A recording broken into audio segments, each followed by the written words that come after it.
तो मेरा प्लान ये है, जैसे मेरा बैकग्राउंड अभी स्पेशल एड के बच्चे जो होते हैं उनको पढ़ाना या फिर उनकी स्पेशल नीड्स को पूरा करना होता है।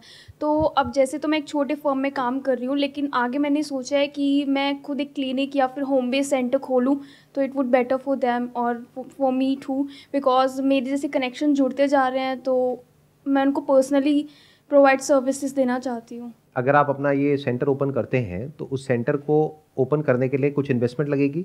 हाँ जी सर। तो वो पैसा है आपके पास में? नहीं। नहीं है? पीछे से फाइनेंशियल बैकग्राउंड इतना स्ट्रांग नहीं है? नहीं। और उस सेंटर को ओपन करने में कितना पैसा लगेगा अगर छोटा सा भी सेंटर ओपन करते हो तो?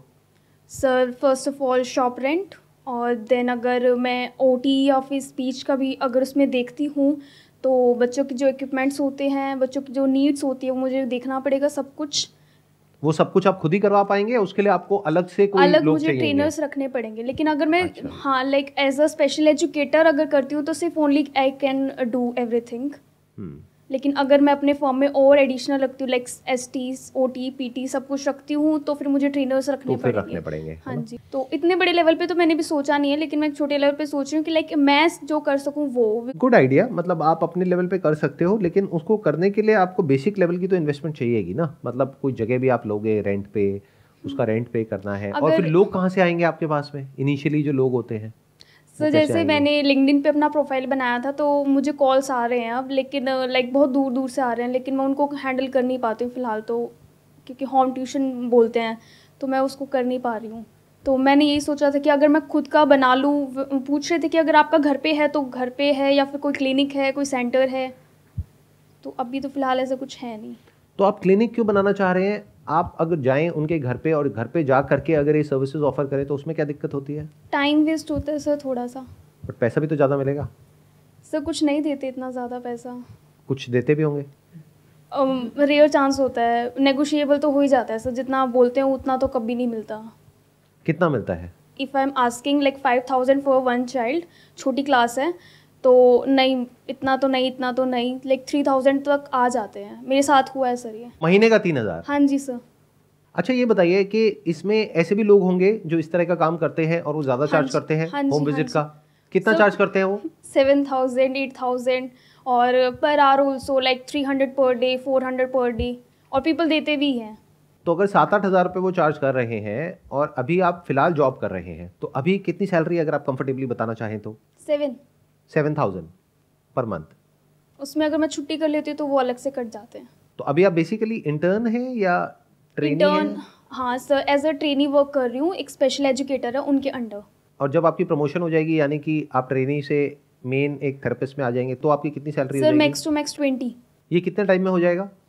अगर मैं बीएड कर लेती हूँ तो। वो करोगे फिर? हाँ जी। तो वो करने के बाद में आपकी सैलरी 20,000 हो जाएगी। हाँ जी। बीएड में भी कुछ इन्वेस्टमेंट होगी करने में? कितना पैसा लगेगा? 1.25 लाख कितना लगता है? 1.25 लाख रुपए वहाँ लगेगा। But that is worth it, क्योंकि आप सीधा 8-10 हज़ार रुपये से बढ़ करके सीधा 20,000 रुपये पहुँच जाएंगे, राइट? सर इनफ तो नहीं है ना 20,000। तो एक बात बताइए कि जो ऐसे बच्चे होते हैं, अगर वो किसी वेल ऑफ फैमिली से हैं, यानी उनकी फैमिली अच्छा पे कर सकती है, तब वो कितना पे करते हैं? जैसे मान लो दिल्ली के कुछ बहुत अच्छे एरियाज हैं, वहाँ पर कितना पे करते हैं, या फिर मुंबई में कुछ बहुत अच्छे एरियाज हैं, वहाँ पर कितना पे करते होंगे? कुछ आइडिया है आपको? सर एज अ लाइक मेरा सबसे पहले वो क्वालिफिकेशन पूछेंगे कि आपने क्या क्या किया हुआ है, एक्सपीरियंस है। अगर आप कहते हैं मैंने बीएड किया हुआ है और ये डिप्लोमा किया हुआ है और मेरे को इतना एक्सपीरियंस है, मैंने यहाँ काम किया हुआ है, वहाँ काम किया हुआ है, तो मैक्सिमम कितना पे करते हैं? सर मुझे 500 पर डे। 500 पर डे से ऊपर पे नहीं करते हैं? नहीं सर। क्या आपको पूरी श्योरिटी है कि वो 500 रुपये पर डे से ऊपर पे नहीं करते हैं, या फिर ये आपकी अपनी अजम्पशन है? नहीं सर, अजम्पशन नहीं, मैंने पूछा हुआ है जो होम ट्यूशन्स देते हैं टीचर्स से, क्योंकि इतना ही पे करना बेटर लगता है। क्योंकि सर आप खुद सोचो, अगर 30 डेज़ और 500, 15,000 आराम से होगी, इतना कौन ही पे करेगा? एक स्कूल में एडमिशन ही करा देंगे बच्चे का। या फिर मेरे से बेटर, मेरे से अगर कोई और कम दे रहा होगा, उनको पढ़ा रहा होगा, तो फिर उसी को हायर करेंगे। Why me? ये बहुत बड़ा क्वेश्चन है, why me, because that you need to ask yourself again and again. Why me? For example, जैसे फिजियोथेरेपिस्ट होते हैं जो होम विजिट करते हैं, वो यूजुअली चार्ज करते हैं 500 रुपये, 600 रुपये, 700 रुपये, मैक्सिमम 800 रुपये। और मेरे एक फ्रेंड हैं जो चार्ज करते हैं 4,000 रुपये, 5,000 रुपये पर विजिट। तो पहले तो आपको अपने जो हॉराइजन्स हैं उसको ओपन अप करना है, अपना जो दिमाग है उसको थोड़ा सा खोलो, देखो कि कितना कितना लोग पे कर रहे हैं। तो हो सकता है आपको एक अलग सेगमेंट नजर आए जहां पर पेमेंट बहुत ज़्यादा है। और एफर्ट उतना ही है। अब मैं आपसे क्वेश्चन पूछता हूं, आप जवाब देना। एक ब्रांड नेम है गाड़ी का जिसका नाम है फेरारी। क्या वो महंगी है सस्ती है? महंगी है। सारे कह रहे महंगी है, बट डिपेंड ये करता है कि क्वेश्चन किससे पूछा जा रहा है। अगर एक बिलियनियर हो तो उसके लिए क्या है? सस्ती है। उसके लिए सस्ती नहीं है, उसके लिए खिलौना है।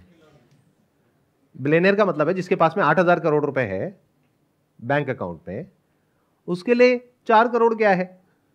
उसके लिए दैट जस्ट अ टॉय। और जिसके पास में पैसा ना हो उसके लिए महंगी है। तो महंगा और सस्ता कुछ नहीं होता है, सबसे पहले तो इसको समझो। ये बहुत गहरी बात है, but I am not sure आप में से कितने लोग समझ पाओगे, कितने नहीं। महंगा और सस्ता डिपेंड्स अपॉन कि आप किसको टारगेट कर रहे हो। किसी ऐसी फैमिली को टारगेट करोगे जिनकी इनकम है महीने की मान लो 10 लाख रुपए, तो उनके लिए 20-30 हजार रुपए कुछ भी नहीं है आपको देने के लिए।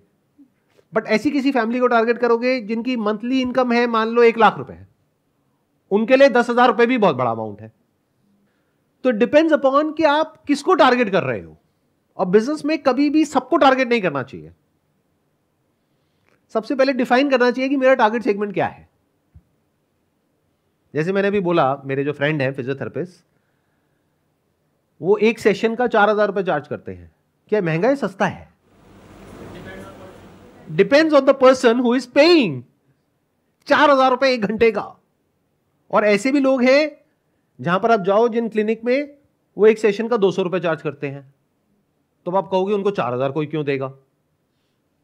वो सर्कल ही अलग है। उनके लिए 4,000 रुपए सस्ता है, किसी और के लिए बहुत महंगा है। ऐसे ही ये जो आप काम कर रहे हो, अगर इसको आप प्रॉपरली पहले डिफाइन कर पाओ अपने टारगेट सेगमेंट को, कि मैं इनको टारगेट करने वाली हूं।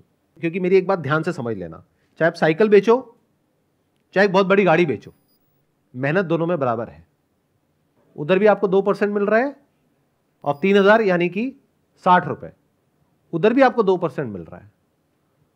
2% of 50 lakh that is 1 lakh. जो साइकिल खरीदने आएगा वो भी 10 तरह के क्वेश्चन पूछेगा, जो गाड़ी खरीदने आएगा वो भी 10 तरह के क्वेश्चन पूछेगा। अगर आप मेरी विजन को समझ पा रहे हो और मैं आपकी जगह हूंगा तो मैं सबसे पहले क्या करूंगा? सबसे पहले मैं ये सोचूंगा कि किस तरह से मैं उस नेटवर्क में एंटर कर सकूं जिनकी पेइंग कैपेसिटी सबसे ज्यादा है। क्योंकि 500 रुपए सेशन का मतलब क्या हो गया? महीने का 15,000 रुपए। ऐसे अगर आपने मान लो 5 फैमिली से भी ले लिया तो वो हो गया 75,000 रुपए। जो मैंने भी बोला, क्या वो समझ आ रहा है आपको? यहां तक बताइए, क्या समझ आ रहा है? कि इससे बेटर है कि अगर मैं कुछ 10 to 5 फैमिलीज़ को टारगेट करती हूँ जिनकी फाइनेंशियल कंडीशन बहुत अच्छी है एंड दे कैन पे मी जितना मैं मांगती हूँ उनसे, तो इट्स बेटर कि मैं वो करूँ। तो अब ये कैसे होगा? अब एक नया चैलेंज है यहाँ पर कि आपको ऐसे लोगों तक पहुंचना है जिनकी पेइंग कैपेसिटी अच्छी हो और प्लस उनको रिक्वायरमेंट भी हो, यानी कि उनके बच्चे को स्पेशल नीड्स के एक ट्रेनर की, टीचर की रिक्वायरमेंट भी हो। तो अब ऐसे लोगों को आप कैसे ढूंढोगे? ऐसे लोगों तक पहुंचोगे कैसे? सर नेटवर्क बिल्ड करने पड़ेंगे। कैसे? सर रिलेटिव्स को बताना पड़ेगा। आई एम सॉरी टू से but it may not work, because आप कह रहे हो मेरे को अपने रिलेटिव्स के थ्रू करना पड़ेगा। I am assuming you are from a middle class background, right? तो आपके जो रिलेटिव्स होंगे वो भी सब मिडिल क्लास हैं, तो वो तो इतना पे नहीं करेंगे। उनके लिए तो 10-15 हज़ार रुपये बहुत बड़ी अमाउंट है। वो तो 3-4 हज़ार रुपये में भी सोच सोच करके पे करेंगे। तो ये तो सही तरीका नहीं हुआ। लिंक्डइन के थ्रू कर सकते हो। हाँ, उस पर मैंने किया हुआ है सर। लिंक्डइन पे आप अपना एक नेटवर्क बना सकते हो। आप ढूंढ सकते हो कि इस तरह के ना कुछ ग्रुप्स बने होंगे, जो बच्चे होते हैं जिनकी स्पेशल नीड्स होती है, उनके अपने ऑनलाइन कुछ ग्रुप्स बने होते हैं। उन ग्रुप्स को जा करके आप ज्वाइन कर सकते हो, उनकी जो क्वेश्चंस होते हैं उनको आंसर कर सकते हो, वहां पे इन्वॉल्व हो सकते हो। तो धीरे धीरे लोग जानने लग जाएंगे। फिर उनको मैसेज कर सकते हो, अपने आप को ऐसे प्रेजेंट करो that you are one of the best in this particular space. अब वो कैसे होगा? आपको देखना होगा इंडिया में और वर्ल्ड वाइड जो लोग इस फील्ड में बेस्ट हैं वो अपने आप को कैसे प्रेजेंट करते हैं। उनकी वेबसाइट होगी, उनकी लिंक्डइन पे कैसी प्रोफाइल है, क्या क्या लिख रखा है, कैसे लिख रखा है, कैसे फोटोग्राफ्स लगाई हुई है। आपको वहां पे एक पैटर्न नजर आएगा। जो भी लोग टॉप पे बैठे हैं वो एक तरीके से अपने आप को प्रेजेंट करते हैं। अगर वो आपको समझ आ जाए और उस तरह से आप अपने आप को प्रेजेंट करो तो सामने वाले के माइंड में एक इमेज बनेगी कि आप इस पर्टिकुलर लेवल पे हो। और कुछ आइडिया आ रहा है किसी के माइंड में कि इनको उन लोगों तक कैसे पहुंचेंगे ये, है ना? हाँ, एक बार बताइए, इनको भी माइक दीजिए आगे जो है। हाँ बताइए। Actually, I myself come from a background of psychology and I would like to give her an insight. Like there is a foundation named Muskan Foundation It's, I don't remember the exact name. It's in Malviya Nagar, I guess. So there, people who work there are people with special needs. So all the household chores or anything they are working for their survival, their needs, their necessities, they are the people with special needs. And I think building a community with them, reaching out them, and like parents whose children are with special need, they generally come there. वो आते हैं to see the culture, to see the work they are doing. You can reach out to them on a personal level and you can present yourself in a way that you are best in that field. अब अगर इस तरह की एक foundation है तो एक नहीं होगी, इस तरह की और भी फाउंडेशंस होगी, और भी कैफेज होंगे, और भी स्पेसेस होंगी. हाँ, आप कुछ कह रहे हैं, एक बार उनको माइक दीजिए. सर मैं जुड़ी हुई हूँ ऑलरेडी फाउंडेशन से, पहचान द स्ट्रीट. अब इसमें भी आप स्क्रीनिंग करिए, आप देखिए कि पहले जो आपका जो टारगेट सेगमेंट है उससे कौन कनेक्ट हो रहा है. यानी कि जो आपका गोल है वो बिल्कुल क्लियर है कि मुझे एक सेशन का 500 रुपए से कम में काम नहीं करना है. चाहे मुझे काम छोड़ना पड़े मैं छोड़ दूंगी, लेकिन मैं 500 रुपए से कम में काम नहीं करूंगी. तो इसमें क्या होता है, शुरू में आपको थोड़ी सी दिक्कत आती है. मतलब आसान रास्ता क्या है कि सामने वाले ने बोला कि मैं तो 200 रुपए दूंगा एक सेशन का, महीने का 6000 रुपए, करना है करो, नहीं करना मत करो. आप कहोगे हाँ ठीक है कर लेती हूँ ना, कुछ तो आ ही रहा है, जा क्या रहा है, जॉब तो मैंने वैसी छोड़ दी है, अब 6000 रुपए मेरे को तो चाहिए ना. जहां आपने ये काम किया वहीं आप फंस गए. Because the moment you go to someone else, वो आपसे रिकमेंडेशन मांगेगा कि आप बताओ कि आपने और किस किस के लिए काम किया है. तो आपके पास में कुछ अच्छी रिकमेंडेशंस होनी चाहिए, और वो रिकमेंडेशन जब कोई करेगा तो वो उस लेवल का होना चाहिए. अगर आपने अपना गोल बनाया है कि मेरे को इस लीग में एंटर करना है, तो उससे कम में नहीं जाना, काम शुरू में नहीं करना है. और अगर कर भी रहे हो तो इस तरीके से करना है कि उनको ये बोलना है कि usually I charge 500 rupees for a session, but in your case I charge 400. लेकिन आपसे अगर कोई पूछेगा तो आप यही बोलना कि मैं 500 पे करता हूं. तो आपकी मार्केट खराब नहीं हो रही. Got it? Yes sir. इस तरीके से करके आपको आगे बढ़ना है.